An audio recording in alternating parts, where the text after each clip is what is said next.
సహజంగా ఉపా చట్టం కింద కేసు పెట్టడం అనేది చిన్న విషయం కాదు. సోషల్ మీడియాలో మాట్లాడే వాళ్ళ మీద అంత ఈజీగా ఉపా చట్టం కింద కేసులు పెట్టరు. కానీ ప్రశ్నారావణ మీద పెట్టారు. ఇది పెట్టడం తప్పా ఒప్పా ఈ వీడియోలో మాట్లాడుకుందాం. ఎందుకు పెట్టాల్సి వచ్చిందో కూడా ఈ వీడియోలో మనం మాట్లాడుకుందాం. చాలామంది మాట్లాడుతున్నారు. ఇప్పుడు ప్రశ్నారావణ మాట్లాడింది తప్పే కావచ్చు. కానీ అలాంటి మాటలు గతంలో పవన్ కళ్యాణ్ కూడా మాట్లాడాడుగా. పవన్ కళ్యాణ్ మాట్లాడిన మాటలే కదా ప్రశ్నారావణ మాట్లాడింది. అయినా సరే పవన్ కళ్యాణ్ తిట్టినంత మాత్రాన ఉపా చట్టం పెడతారా? లేదు దేశద్రోహం కేసులు పెడతారా? అని చాలామంది మాట్లాడుతున్నారు. సహజంగా ఉపా చట్టం ఎవరి మీద ప్రయోగిస్తారు? ఆ కేసులు ఎవరి మీద పెడతారు అంటే తీవ్రవాదులతో డైరెక్ట్‌గా, ఇండైరెక్ట్‌గా సంబంధాలు మెయింటైన్ చేసే వాళ్ళ మీద, తీవ్రవాదులకి సపోర్ట్‌గా ఉండే వాళ్ళ మీద, తీవ్రవాద భావజాలాన్ని వ్యాపింప చేయాలని ఆలోచన ఉన్న వాళ్ళ మీద ఈ ఉపా చట్టం పెడతారు.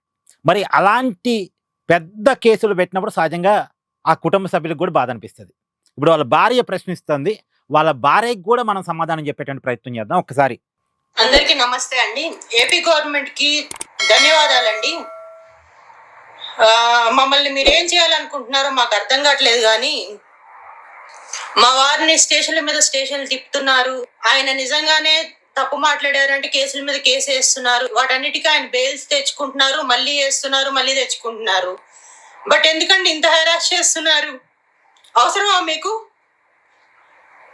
ఒక మనిషి నోటి నుంచి ఒకరు మాట్లాడితే తప్పు, ఇంకొకరు మాట్లాడితే తప్పు కాదు అన్నప్పుడు ఇవే కేసులు పవన్ కళ్యాణ్ గారి మీద కూడా వేయాలి కదండి.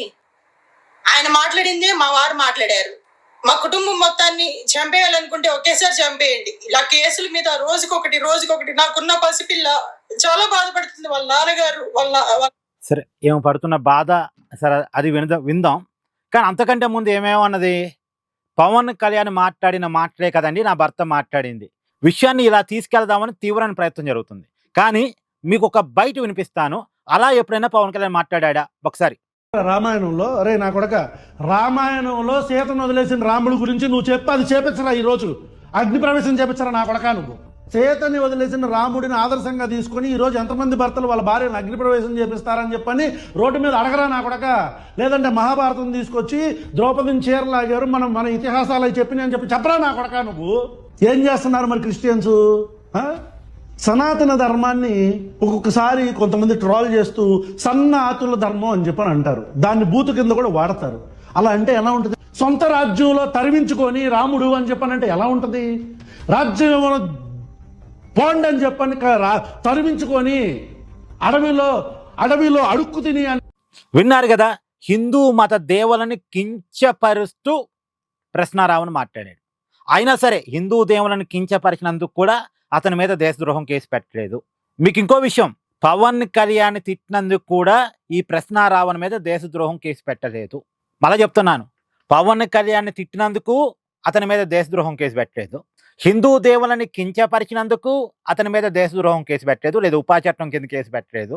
మరి ఉపా చట్టం కింద కేసు ఎందుకు ఇతని మీద పెట్టాల్సి వస్తుంది? ఇతన్ని దేశద్రోహిగా ఎందుకు చూడాల్సి వస్తుంది? ఒక్కసారి బయట వినండి. మీరు కరెక్ట్ గానే ఉంటున్నారు. నాకు దేశం అంటే భక్తి లేదు, నేను దేశ భక్తుడిని కాదు. ఎస్, చాలా క్లియర్ గా ప్రశ్నారావణ చెప్తున్నాడు. ఈ దేశం మీద నాకు ప్రేమ లేదు, ఈ దేశం మీద నాకు భక్తి లేదు. మరి ఇట్లాంటి వాడి మీద ఏం కేసులు పెట్టాలి? ఈ దేశం మీద భక్తి లేనివాడు ఈ దేశంలో అవసరమా?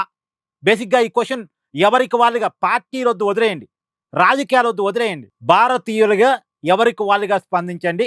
ఈడు దేశంలో అవసరమా? వీడికి దేశం అంటే ప్రేమ లేదు, దేశం అంటే భక్తి లేదు, అందుకే దేశం మీద కుట్ర చేస్తున్నాడు. ఈ దేశం మీద వీళ్ళు చేస్తున్న కుట్ర ఏంటి అన్నది నేను శనివారం నుంచి వరుసగా వీడియోలు చేస్తూనే ఉన్నాను. నిన్న ఆదివారం గ్యాప్ వచ్చింది. నాకు దయచేసి మీ సపోర్ట్ కావాలి, దయచేసి మీ లైక్ కావాలి, మీ షేర్ కావాలి.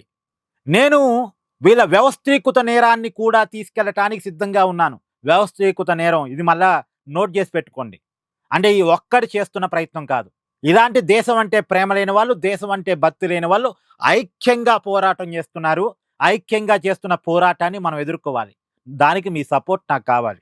మీ సపోర్ట్ అంటే మీ జేబులో డబ్బులు నాకొద్దు, మీ చేతిలో ఉన్న మొబైల్లో నా వీడియో చూస్తున్నప్పుడు ఒక లైక్ కావాలి, మీ అభిప్రాయాన్ని కామెంట్గా నాకు కావాలి, ఖచ్చితంగా వీడియోని షేర్ చేయడం నాకు కావాలి, మన ఛానల్ని సబ్స్క్రైబ్ చేయించడం నాకు కావాలి.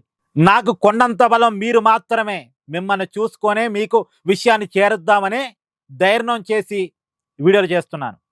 నేను చేస్తున్న వీడియోలకు ఎంతో ధైర్యం కావాలి, అది మీకు తెలుసని నేను అనుకుంటున్నాను.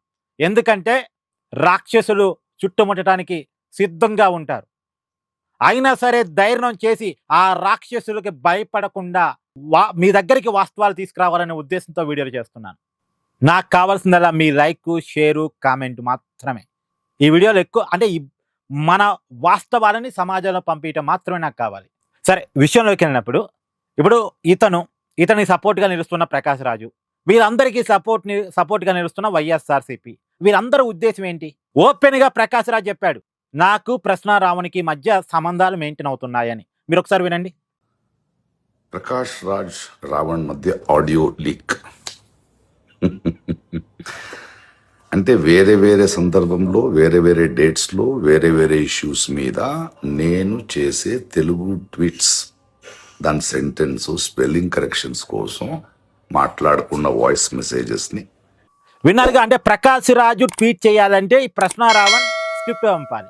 మరి ప్రశ్నారావునికి స్క్రిప్ట్ ఎవరు ఇస్తున్నారు? ప్రశ్నారావుని నెత్తి మీద పెట్టుకుని పూజిస్తున్న వైఎస్ఆర్ కాంగ్రెస్ పార్టీ ఇస్తుందా? మీకు అందరికీ గుర్తుంది కదా, కర్ణాటక రాష్ట్రంలోని ధర్మస్థల ప్రాంతం మీద ప్రకాష్ రాజు కుట్ర చేశాడు అనేటువంటి ఆరోపణలు ఆల్రెడీ నడుస్తున్నాయి. అంటే ధర్మస్థల కుట్రదారుతోటి ప్రకాష్ రాజు ఫోన్ కాల్ మాట్లాడాడు, ఒప్పుకున్నాడు అతను. ప్రకాష్ రాజు నేను ఫోన్ కాల్ మాట్లాడాను ఒప్పుకున్నాడు. మరి ఆ కుట్రతో సంబంధం ఉంది అనే ఆరోపణ ఆల్రెడీ ఉన్న ప్రకాష్ రాజు, హిందూ మతం మీద ఆల్రెడీ కుట్రలు చేస్తున్న ప్రకాష్ రాజు, హిందూ మతం దేవులని కించపరుస్తున్నటువంటి ప్రశ్నారావణ్, వీరందరూ కూడా కోఆర్డినేషన్తో కలిసి పనిచేస్తున్నారు. వీరందరికీ లింక్ ఉంది. ఏది ధర్మస్థల టెంపుల్లో కుట్ర చేసినటువంటి ఆ చిన్నయ్య అనేటువంటి వ్యక్తికి ప్రకాష్ రాజుకి లింక్ ఉంది. ఈ ప్రశ్నారావణ్కు ప్రకాష్ రాజుకు లింక్ ఉంది. వీళ్ళందరినీ వెనకేసుకొస్తున్న వైఎస్ఆర్ కాంగ్రెస్ పార్టీని కూడా ఇక్కడ అనుమానించాలి. ఇప్పుడు నేను చెప్పేది అదే, వీళ్ళంతా తెర ముందు కనపడుతున్న నటులు, వీళ్ళ వెనకాల జరుగుతున్నటువంటి కుట్రకు సూత్రధారు సినిమా డైరెక్టరు జగన్మోహన్ రెడ్డినా? ఇప్పుడు ఉపా చట్టం కేవలం ప్రశ్నారావణ మీద పెట్టడం కాదు, ఈ ప్రకాష్ రాజు మీద పెట్టాలి. వీరందరికీ డైరెక్ట్ చేసేది నిజంగా ఈ వ్యవస్థీకృత నేరాన్ని నడిపిస్తుంది జగన్మోహన్ రెడ్డి అయితే ఫండింగ్ ఇస్తూ అతని మీద కూడా పెట్టాలి. వీళ్ళు ఈ దేశంలో ఉండడానికి వీలేదు. ఈ దేశం మీద కుట్ర చేస్తున్నప్పుడు రాజకీయాలు ఇక్కడ పక్కన పెట్టండి.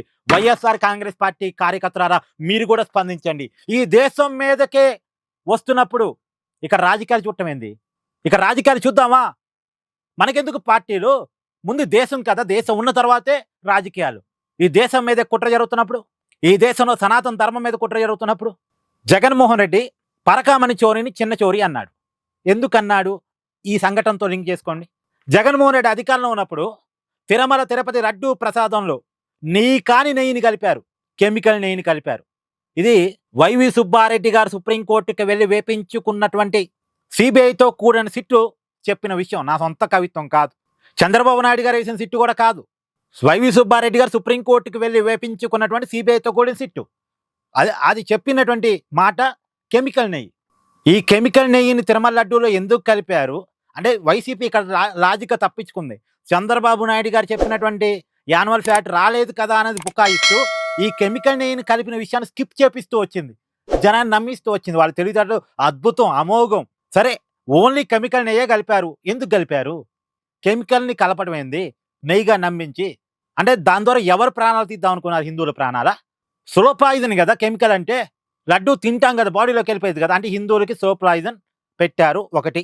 పరకామణి చోరీ డేమో డబ్బులు దొంగతనం చేశారు, అది చిన్న చోరీగా జగన్మోహన్ రెడ్డి గారికి కనిపించింది. 2. ఇప్పుడు ఈ ప్రకాష్ రాజుని లేదు ప్రశ్నారావణ్ని స్పాన్సర్ చేపిస్తున్నారా? ఎందుకంటే వాళ్ళని వెనకేసుకొస్తున్నారు కాబట్టి. ఇంకా 3. ఇప్పుడు వీళ్ళందరికీ పవన్ కళ్యాణ్ ఎందుకు టార్గెట్ అయ్యారంటే పవన్ కళ్యాణ్ సనాతన ధర్మ సిద్ధాంతాన్ని నెత్తి మీద పెట్టుకున్నాడు కాబట్టి. 4.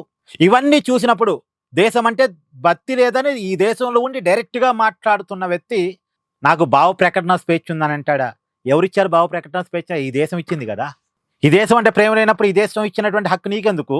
ఈ గడ్డ మీద ఉంటావు, ఈ గడ్డ మీద గాలి పీలుస్తావు, నీరు తాగుతావు, అన్నం తింటావు, మళ్ళీ ఈ గడ్డ మీద ఇక్కడ ప్రజల మీద కుట్ర చేస్తావు, మళ్ళా నాకు హక్కు ఉంది, భావ ప్రకటన స్వేచ్ఛ ఉంది అంటావు. వీళ్ళు దేశం మీద దండయాత్ర చేస్తున్నారు. వాళ్ళంతా కలిసికట్టుగా ఉన్నారు, బుకాయించడానికి సిద్ధంగా ఉన్నారు. మనం ఐక్యంగా లేకపోవటమే వాళ్ళకి ప్లస్ అవుతుంది. ఇక్కడ మీ అభిప్రాయం నాకు కావాలి. ఇక్కడ మళ్ళా చెప్తున్నాను, పవన్ కళ్యాణ్ని తిట్టినందుకు కాదు, పవన్ కళ్యాణ్ ఏదో ఆ రోజుల్లో వైసీపీ నాయకులను ఉద్దేశించి అగ్రెసివ్గా మాట్లాడారు. అలా ఇప్పుడు ప్రశ్నారావును మాట్లాడినందుకు కూడా కాదు ఈ దేశద్రోహము ఉపా చట్టం పెట్టింది. పవన్ కళ్యాణ్ తిట్టినందుకు కేసులు పెట్టారు, అవి బెయిల్ వచ్చాయి. కానీ ఇప్పుడు ఉపా చట్టం పెట్టడానికి కానీ లేదు దేశద్రోహం కేసులు పెట్టడానికి కొన్ని కారణాలు ఈ దేశం మీద భక్తి లేదు, ప్రేమ లేదు అని అతనే చెప్పుకున్నందుకు, లేదు హిందూ దేవులను కించపరిచినందుకు, భారతదేశం మీద కుట్ర చేస్తున్నందుకు, అసాంఘిక శక్తులకు డైరెక్ట్గా మావోయిస్టులకు సపోర్ట్ చేస్తున్నందుకు నేను ఏదో విన్నాను, మరి అది నాకు తెలియదు.